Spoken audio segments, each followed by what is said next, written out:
आगे हम फिर बात करेंगे एएमबी न्यूज़ के टॉक विद एक्सपर्ट सेगमेंट में। ये एक नए एपिसोड में फोटोग्राफी और वीडियोग्राफी इंडस्ट्रीज़ के एक्सपर्ट्स के साथ जो आपके साथ उनके व्यूज़ शेयर करेंगे और ढेर सारे प्रोडक्ट की जानकारी भी आपको देंगे। तो आइए मिलते हैं मिस्टर सुरेंद्र शाह जी से, जो कई सालों से फोटोग्राफी वीडियोग्राफी फील्ड में हैं और साथ साथ उनके शाह फोटो फिल्म्स कंपनी भी है। शाह फोटो फिल्म्स कंपनी 1982 से कार्यरत है। स्पेशली वो आज हमें बताएंगे जो फ़ोटो वीडियोग्राफी का बहुत बड़ा अच्छा एग्जीबिशन बहुत सालों से करते आए हैं, तो वो फोटोग्राफी एग्जीबिशन में आपको क्या देखने मिलेगा और क्या आप अपने आप को अपडेट कर सकेंगे वहाँ से। तो आइए जानते हैं उनकी तैयारी के बारे में और उनके व्यूज़ उसके लिए। सुरेंद्र भाई, आपका एएमबी न्यूज़ में हार्दिक स्वागत है यहाँ पर। नमस्ते। हाँ, तो आप एएमबी न्यूज़ में जुड़े उसके लिए हम आपका तहे दिल से शुक्रगुजार करते हैं। तो सर, आप अहमदाबाद में फोटोग्राफी फील्ड में क्या क्या आपका एक्सपर्टाइज है, उसके बारे में आप बताइए। अहमदाबाद में मतलब पूरे गुजरात का काम मैं 1980 से करता हूँ। जब 1982 में हॉटशॉट कैमरा आया, उसके पहले सब ब्लैक एंड व्हाइट ही चलता था। फिर हॉटशॉट कैमरे के बाद में थोड़ा टाइम कलर फिल्म, कोनिका के भी डिस्ट्रीब्यूटर थे। Konica paper, X-ray film, graphic films के भी डिस्ट्रीब्यूटर थे। फिर उसके बाद कैमरा में ओलंपस के भी डिजिटल आया, तब 2000 की साल में ओलंपस के डिस्ट्रीब्यूटर हुए। फिर 2004-5 में मैंने कैनन की भी डिस्ट्रीब्यूटरशिप ली।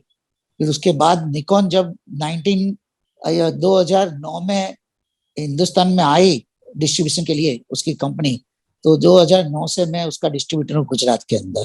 और फोटोग्राफी में पेपर और केमिकल्स के भी सभी लाइन का मैंने डिस्ट्रीब्यूशन किया है। अभी केमटेक केमिकल करता हूँ, उसके पहले ईवी केमिकल आता था, उसका भी काम किया था। फ्यूजी का भी काम किया था, फ्यूजी पेपर का भी काम किया था मैंने।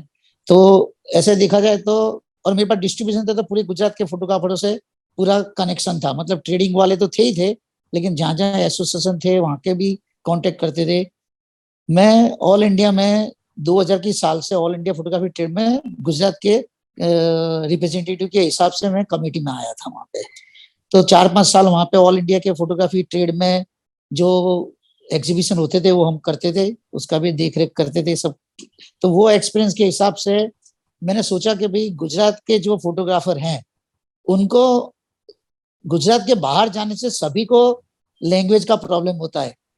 खास करके वैसे फॉरेन जाते थे तो फॉरेन तो गिने चुने फोटो गिना में जाते थे, जब जर्मनी जाते थे तब।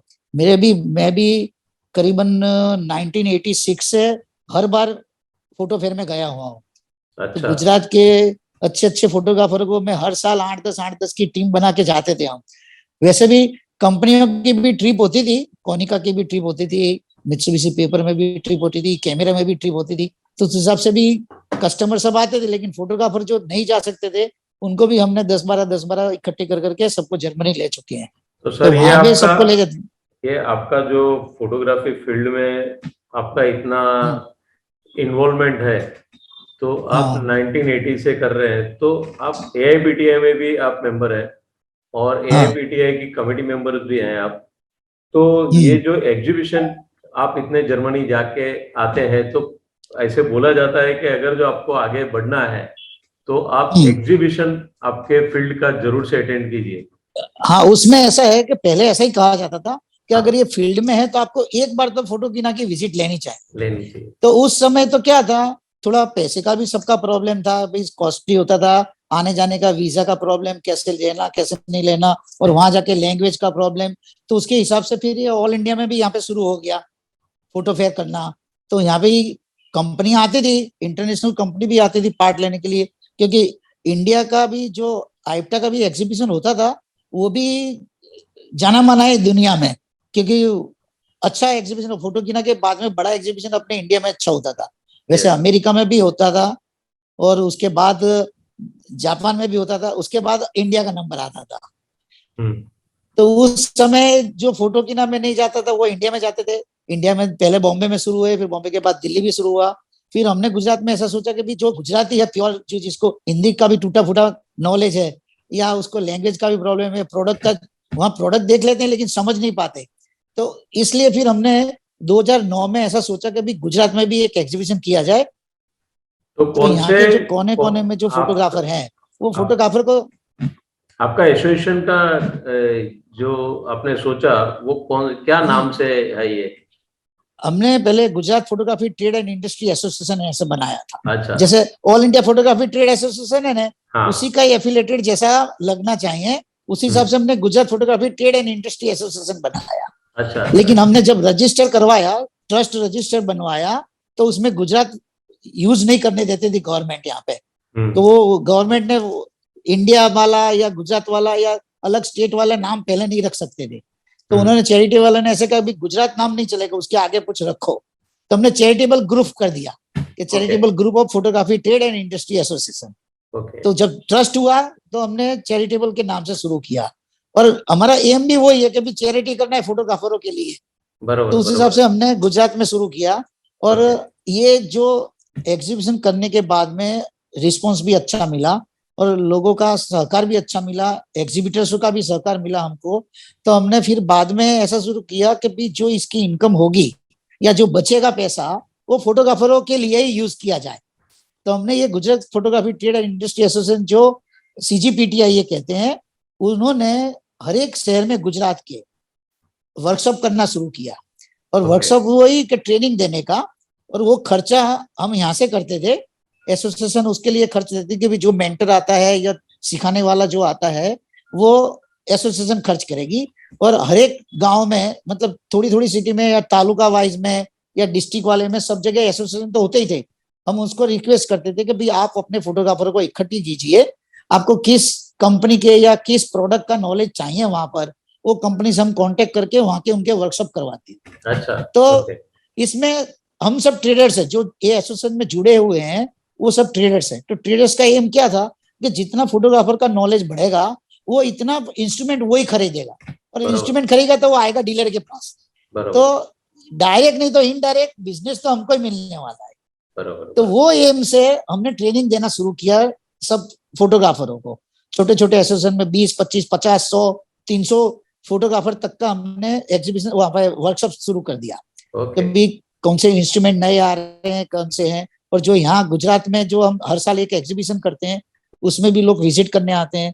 और ऐसा भी हमने शुरू किया कि भाई गुजरात के अंदर छोटी छोटी जगह से वो तालुका में आएगा, तालुका से डिस्ट्रिक्ट में आएगा, फिर यहाँ आएगा, आने जाने का खर्च भी होता है, वो सब होता है। तो हमने डायरेक्ट सब जगह से बस शुरू की कि वहां से बस में आएगा, एग्जीबिशन सेंटर पे आएगा, एग्जीबिशन सेंटर से वापिस वो गाँव में जाएगा। तो उसको रास्ते में कोई व्हीकल करने की जरूरत नहीं रहती है। तो डोर टू डोर सर्विस दे दी, तो उसमें में हमको अच्छा रिस्पांस भी अच्छा मिला, फोटोग्राफर को भी खुश हुए। तो करीबन हमारे 3 दिन के अंदर 140 से 150 बस आने लग गई। तो एग्जीबिटर्सों को जो फोटोग्राफर का क्राउड चाहिए वो ऑटोमेटिक मिलने लग गया। हमने कभी भी कोई भी जगह न्यूज़पेपर में या किसी में भी कभी एडवर्टाइजमेंट किया ही नहीं। ये 10 साल हो गए। 10 साल में हमने कभी एडवर्टाइजमेंट कभी भी नहीं किया है एग्जीबिशन के बारे में। हमने B2B डायरेक्ट रखा है। तो जहां जहां हमारे फोटोग्राफर के लिए, खरीदने वाले के लिए जो डीलर के पास जाते हैं, they are all our members, मतलब ट्रेड एसोसिएशन है। तो जितने भी ट्रेडिंग करने वाले हैं या लैब वाले हैं, जिसके जो कस्टमर फोटोग्राफर है वो हमारे मेंबर है। तो हम वहां पे पोस्टर लगा देते थे सभी स्टोर में और लैब में। तो फोटोग्राफर वहां आता था तो उसको तुरंत मालूम पड़ जाती थी। और वहीं रजिस्ट्रेशन भी पहले करते थे, अभी ऑनलाइन रजिस्ट्रेशन भी शुरू कर दिया है। तो फोटोग्राफरों को कांटेक्ट करने में बहुत इजी हो गया। सर, तो ये जो आपका वर्कशॉप है, तो इसमें अभी जो आपका एग्जीबिशन है, तो ये एग्जीबिशन कितने साल से आप करते आ रहे हैं? 2009 से किया हमने शुरू, लेकिन एसोसिएशन के नाम से एवरी ईयर रहता है सर? Every year. हाँ। ओहो, तो अभी जो अभी आप कौन सी डेट है ये एग्जीबिशन की? ये 2, 3, 4 जनवरी है। 2, 3, 4 जनवरी। ओके। और कितने एग्जीबिटर उसमें पार्ट ले रहे हैं ये एग्जीबिशन में? इसमें अभी क्या है, ये कोविड के हिसाब से थोड़ा छोटा हुआ है। वैसे तो हमारा 200 के प्लस ही एग्जीबिटर्स आते थे, लेकिन अभी 135 के आसपास है इसके अंदर। ओहो, अरे वाह, अच्छा है। हाँ। तो ये सभी विजिटर्स जितने भी आएंगे उसको वहां पर ये टाइम क्या बेनिफिट मिलेगा कि वो क्यों अटेंड करे आपका वर्कशॉप? ये एग्जीबिटर्स क्या क्या उसमें एग्जीबिटर से एड-ऑन डायरेक्ट फैसिलिटीज कॉन्टेक्ट। है? इसमें एडम फैसिलिटी में एक्चुअली आते हैं जब फोटोग्राफर, अभी इस बार बस का सर्विस नहीं दिया है, नहीं तो हर बार बस का सर्विस मिलता तो डायरेक्ट एग्जीबिशन सेंटर पे ही आते थे। अभी बरोबर है। सबको नॉलेज तो दे दिया है, सबको मालूम है कि छोटे छोटे शहर में जितने भी एसोसिएशन है उनका डायरेक्ट कॉन्टेक्ट है। करीबन 140 एसोसिएशन है गुजरात में सिटी वाइज। कोई बड़ी सिटी में बड़ोड़ा है, अहमदाबाद है, राजकोट है, सूरत है, वहां पे 2-3 एसोसिएशन है। बाकी हर एक तालुका लेवल पे तो सब जगह एसोसिएशन है। एसोसिएशन का हमारे पास पूरा लिस्ट है, उसके प्रेसिडेंट कौन है, सेक्रेटरी कौन है, उनका भी हम आगता स्वागता भी करते हैं, उनको खाना भी खिलाते हैं वहां पर फ्री ऑफ चार्ज में। सबको फूड कूपन भी दी जाती है। तो आते हैं तो एसोसिएशन के साथ में आएंगे तो भी यहाँ पे गुजरात में सभी कंपनी के डिस्ट्रीब्यूटर या डीलर तो हैं, तो उनसे भी कांटेक्ट होता है कि भाई डायरेक्ट सप्लाई कहाँ से हो रहा है, उसको कोई कभी क्वेरी है या प्रोडक्ट में कुछ तकलीफ है तो भी नॉलेज मिल जाता है डायरेक्ट यहाँ पर। और दूसरा हम फ्री सर्विस कैंप भी रखते हैं कैमरे की। अच्छा। और सब कैमरे कंपनी को हम स्पेस देते हैं कि भी निकॉन, कैनन, सोनी, पैनासोनिक, गोडेक्स, ये सबको भी हम स्पेस देते हैं वर्कशॉप अपना सर्विस कैंप लगाने के लिए। बराबर। और यहाँ फ्री सर्विस भी मिलती है, तो सब फोटोग्राफर अपना अपना कैमरा लेके आते हैं या कोई भी लाइट या स्टूडियो लाइट या किसी में प्रॉब्लम है तो लेके आते हैं, तो यहाँ उसको फ्री सर्विस भी मिल जाती है। तो ये बेनिफिट्स भी एक तो मिल जाता है उनको सबको। फिर हर एग्जीबिशन में हम वर्कशॉप भी करते हैं ट्रेनिंग देने के लिए। हर एक कंपनी का सोनी, कैनन, निकॉन जितनी भी कंपनियां हैं वो अपना अपना एक स्लॉट या दो स्लॉट मिलते हैं 4-3 दिन में, तो 2 स्लॉट करते हैं या 1 स्लॉट करते हैं उसके हिसाब से। तो वर्कशॉप का भी एक नॉलेज है। ये जो कोविड है तो कोविड के लिए कुछ आपने प्रिकॉशन लिया हुआ है विजिटर्स जितने भी आएंगे उनके विजिटर्स का? हाँ, हमने इसलिए ये एंट्री पास भी ज्यादा इसलिए रखा है, टिकट भी रखी है, तो जिससे जिसको इंटरेस्ट होगा वही आएगा, वही पैसा खर्च करेगा। नहीं तो फ्री में क्या होता है, कभी कभी झुंड आ जाता है, 2-3 बार आ जाता है, 4 बार आ जाता है, बेकार की भीड़ हो जाती है। वो भीड़ को कम करने के लिए हमने रजिस्ट्रेशन भी रखा हुआ है और स्टॉल भी उस तरह से डिस्टेंस में बनाए हुए हैं कि एक स्टॉल पे ज्यादा से ज्यादा 5-6 आदमी ही खड़े रहने, तो वो भीड़ नहीं लगे उसको।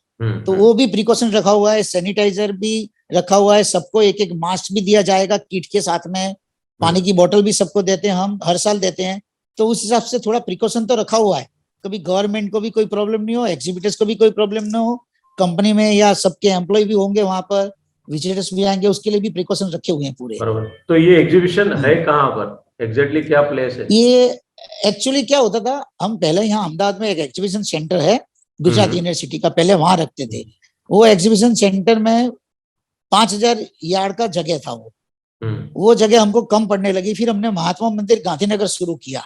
अभी अहमदाबाद में हम रखते तो वही हैं, लेकिन इस साल क्या हुआ है, वाइब्रेंट गुजरात का एग्जीबिशन है 9, 10, 11, 12, वो गुजरात का गवर्नमेंट का है, तो अभी ऑक्यूपाइड करके बैठे हैं वो लोग, तो वो जगह हमको मिली नहीं है। तो हमने यहाँ कांकरिया में, कांकरिया प्लेस है गुजरात में, मणिनगर में, अहमदाबाद में, तो वो कांकरिया प्लेस पे ईका क्लब करके नाम है उसका, ईका क्लब है, उसका भी एग्जीबिशन सेंटर अच्छा है, 4000 मीटर का एक एग्जीबिशन सेंटर है उसके अंदर, तो वो भी एग्जीबिशन कर सकते हैं उसमें। और अच्छा लुक तो वैसा ही है जैसे यहाँ दूसरे एग्जीबिशन सेंटर में हम करते थे उससे, सब थोड़ा साइज छोटा है उसका।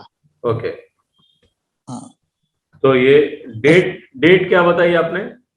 2 जनवरी, 3 जनवरी और 4 जनवरी, 3 जनवरी, मतलब 3 डेट है, 22 तारीख को 2022 में। मैनेज करने के लिए हमने यहाँ आकर एग्जीबिशन नाम की कंपनी है, उसको हमने हायर किया हुआ है, तो वो मैनेज वो करते हैं। क्योंकि क्या होता है, हम सभी जो मेंबर हैं या कमेटी मेंबर है वो सब अपने अपने बिजनेस में बिजी होते हैं, और ये ऑनररी सेवा देनी है, तो ऑनररी सेवा देने के लिए इतना टाइम नहीं निकल सकता कि पूरा एग्जीबिशन ऑर्गेनाइज करें, तो हमने एजेंसी हायर की हुई है उसके अंदर। तो सर आकार एग्जीबिशन जो कंपनी का नाम है दिनेश जी, तो उसके बारे में बताइए सर। वो हर साल वो आपके साथ में रहते हैं, तो उनकी बहुत सालों से एक्चुअली बताऊं तो ये आकार एग्जीबिशन को फोटोग्राफी लाइन में हम ही लाए। फर्स्ट एग्जीबिशन उनका हमारे साथ किया, वो पहले दूसरे एग्जीबिशन करते थे लेकिन फोटोग्राफी लाइन के एग्जीबिशन नहीं करते थे। तो हमारी मुलाकात हुई उनसे, तो उन्होंने कहा भी हम आपको हेल्प कर सकते हैं, तो हमने उनको बताया, रास्ता बताया किस तरह करना है, कौन कौन एग्जीबिटर्स है, एग्जीबिटर्स की लिस्ट बनाए। मैं ऑल इंडिया में था तो मेरे को मालूम था कि कौन से एग्जीबिटर्स कहाँ कहाँ आ रहे हैं, तो उनसे कांटेक्ट किया, उन्होंने मेहनत अच्छी की, तो मेहनत करी तो उनको रिजल्ट भी अच्छा मिला। बराबर है। तो उनकी सर्विस हाँ आपको कैसी लगती है सर, आकार नहीं, परमिट? सर्विस भी बेस्ट है, हमारे को कोई प्रॉब्लम नहीं है। हमने तो उनको ऐसा कह रखा है कि पूरे स्टॉल फुल होने चाहिए, और यहाँ हम किसी को डिस्काउंट भी देते नहीं है, क्योंकि एसोसिएशन के नाम से काम कर रहे हैं, तो डिस्काउंट वगैरह का कोई इसमें कोई चर्चा नहीं होती है, कभी जो एसोसिएशन ने बना है। और ये पैसा भी जो हम इकट्ठे कर रहे हैं, हम कॉमर्शियल यूज नहीं करते हैं। सही बात, सही हम बात। ये जो पैसा आता है वो फोटोग्राफर के लिए यूज होता है। और गुजरात में ही हम फोटोग्राफर की फैमिली में अगर फोटोग्राफर एक्सपायर हो जाता है 50 साल के अंदर वाला, तो उसकी फैमिली को हम आर्थिक सहाय भी देते हैं, पैसा अच्छा, भी देते बहुत हैं हम। बहुत और बहुत ऐसा बढ़िया। हर साल ऐसा मेरे मानने से 8 से 10 फोटोग्राफर का ऐसा इंसिडेंस होता ही है कि ओके। गुजरात में करीबन 60-70 हजार फोटोग्राफर ऐसे हैं कि जो फोटोग्राफी लाइन में काम कर रहे हैं। ऐसे फोटोग्राफर तो लाख से ऊपर होंगे, लेकिन उनका दूसरा भी, टीचर्स भी है, कोई बैंक में भी सर्विस कर रहा है, फ्रीलांस भी काम करने वाले हैं। ऐसे तो बहुत सारे फोटोग्राफर, लेकिन जो जिसकी आमदनी सिर्फ फोटोग्राफी पे है और वो अगर गुजर जाता है तो उसकी फैमिली को तकलीफ पड़ती है। तो हम्म। फैमिली को भी हम आर्थिक सहाय भी देते हैं, और वहां के लोकल फोटोग्राफर से भी इकट्ठा करके उनको सहाय करवाते हैं। तो ये पैसा जो है वो फोटोग्राफर के लिए यूज होता है। तो बहुत अच्छा आप काम करते हैं कि एक तो हाँ नॉलेज, हाँ फोटोग्राफर को नॉलेज भी देते हैं, वीडियोग्राफर हाँ को आप अपडेट रखते हैं सभी मार्केट के लिए और टेक्नोलॉजी हाँ, के वाइज। प्रोडक्शन नॉलेज, हाँ हाँ। और साथ में इसमें जो भी इनकम होती है वो भी वापस उन्हीं के लिए यूज करते हैं। हाँ हाँ तो ये हाँ। रियली बहुत अच्छा काम है सर। इसीलिए हम्म। कहते हैं कि लायनिज्म में जाने के बाद आदमी पूरा चेंज हो जाता है। सर, सर विद स्माइल, समाज के लिए कुछ अच्छा हाँ काम करते हैं आप। तो रियली एएमबी न्यूज आपको और एक बार सभी फोटो वीडियोग्राफर्स गुजरात के जितने भी हैं उनके तरफ से हम आपको एक धन्यवाद कहना चाहेंगे कि आप बहुत अच्छा काम कर थैंक रहे यू। हैं। तो रियली थैंक यू, आपने बहुत अच्छा सब इंफॉर्मेशन शेयर किया। हाँ हम चाहेंगे कि ये इंफॉर्मेशन सभी फोटो हाँ हाँ वीडियोग्राफर्स को हाँ मिले। Thank you sir. हाँ। ओके ओके, नमस्ते जी। Thank you sir. हाँ जी। थैंक यू सुरेंद्र शाह जी, आपने आपके व्यूज़ एएमबी न्यूज़ के साथ शेयर किए, उसके लिए आपका धन्यवाद। और आपको और आपके परिवार को फिर से एक बार मैरी क्रिसमस और हैप्पी न्यू ईयर। आपको हमारा ये एपिसोड कैसा लगा वो ज़रूर से कमेंट्स में लिखिए और बताइए हमें, और आपके बिजनेस फ्रेंड फ़ोटो वीडियोग्राफर्स को भी इन्फॉर्मेशन शेयर कीजिए अबाउट एएमबी न्यूज़। आपने खुद ने ये AMB news YouTube channel subscribe किया क्या? नहीं किया तो ज़रूर से कीजिए, साथ में बेल आइकॉन भी प्रेस कीजिए। और आपके पास फ़ोटो वीडियो रिलेटेड कुछ भी इंफॉर्मेशन आपके पास रहेगी तो आप ज़रूर से शेयर कर सकते हैं हमें। हमारा व्हाट्सएप नंबर एक बार नोट डाउन कर लीजिए, 9223392434। और हमारे ईमेल आईडी भी आप नोट डाउन कर लीजिए, info.amvnews@gmail.com। तो फिर मुलाकात होगी एएमबी न्यूज़ के अगले एपिसोड में कुछ नया इन्फॉर्मेशन लेके।